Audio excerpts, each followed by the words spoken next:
ஏன் இந்த சஸ்பெக்ட் வருதுன்றத நான் ஆன் கேமரால சொல்றேன்னா, கைது செய்யப்பட்டிருக்கக்கூடிய ஐபிடிஎஸ் நிறுவனத்தை சார்ந்த திருநாவுக்கரசு என்கிற நபர் பரவலா சொல்லப்படக்கூடிய செய்தி போல வெறுமனே அவர் திமுகவில் உறுப்பினராக இருந்தவர் மட்டுமல்ல, அவர் அடிப்படையிலேயே அண்ணாமலையினுடைய விசுவாசி.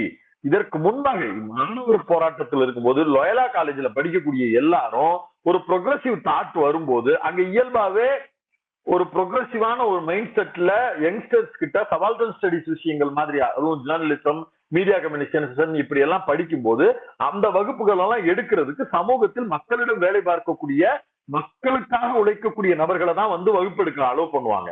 அவங்க வந்து பிரிவினைவாதம் பேசக்கூடிய குரூப்பை எங்கேயுமே கூப்பிட மாட்டாங்க. இவங்க வந்து செக்யுலரான ஒரு மைண்ட் செட்டில் இருக்கக்கூடிய நபர்கள் எல்லாம் கூப்பிட்டு வளர்த்தெடுக்கும் போது லயோலால படிக்கக்கூடிய மாணவர்களுக்கு இயல்பாகவே மக்கள் பிரச்சனைகளுக்கு குரல் எழுப்புறது, மக்கள் பிரச்சனைகள் குறித்து பேசுறது அப்படிங்கிற சென்ஸ் வந்து விதைக்கப்படும். அதை யார் யார் எப்படி எப்படிலாம் அறுவடை பண்றாங்கன்றது வந்து இரண்டாம் பட்சம். அப்படி ஒரு குரூப்புக்குள்ள வர்றவர் தான் இந்த திருநாவுக்கரசுங்கிற நபர்.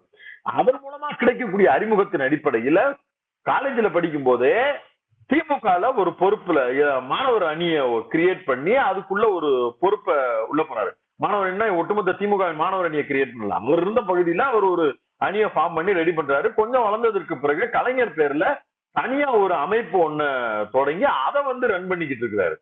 இந்த ஹிஸ்டரியை தவிர்த்துட்டு போன பார்லிமெண்டரி எலெக்ஷன் அண்ணாமலை தேர்தலில் நிற்கும் போதே வெளிப்படையா தன்னை அண்ணாமலையினுடைய ஆதரவாளர் என்று அறிவித்து விட்டு ஒரு தமிழன் வந்து ஜெயிக்க கூடாதா, இந்த தமிழன் பிள்ளை ஜெயிக்கலன்னா நான் வந்து சர்வே பண்றதையே விட்டுறேன் அப்படின்னு சவால் விட்டுறவர் அண்ணாமலையினுடைய தீவிர விசுவாசி. இன்னும் சொல்ல போனா போன எலெக்ஷன் போது அவர் போன் கால் பேசி வானதி அவர்கள் அண்ணாமலைக்கு ஒத்துழைப்பு தராம இருக்கிறாங்கன்னு பேசின ஆடியோவை நம்ம தான் ரிலீஸ் பண்ணோம். அவர் வந்து உள்ளுக்குள்ள ஏற்கனவே இருக்கக்கூடிய பாஜக நெக்சஸில் இருக்கக்கூடிய ஒரு நபர். அண்ணாமலை புதுசா கட்சி ஆரம்பிச்சாருன உடனே அண்ணாமலை கிட்ட வரக்கூடிய ஒரு நபர்.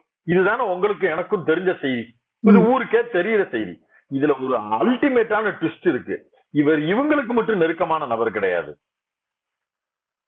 நம்முடைய முதலமைச்சருடைய என்ன பொறுப்புல இருக்கிறாங்கன்னு இப்ப வரைக்கும் அபிஷியலா அனௌன்ஸ் பண்ணல. அதனால எனக்கு அந்த பொறுப்பு சொல்ல தெரியல.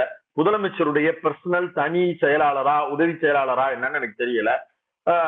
பரவலாக ஊடகங்களால் கொண்டாடப்படும் திரு ஜான் ஆரோக்கியசாமி அவர்களாலும் ஆரோவர்ஜுனா அவர்களோடும் நெருங்கிய நண்பர் போல இருக்கு இவரு.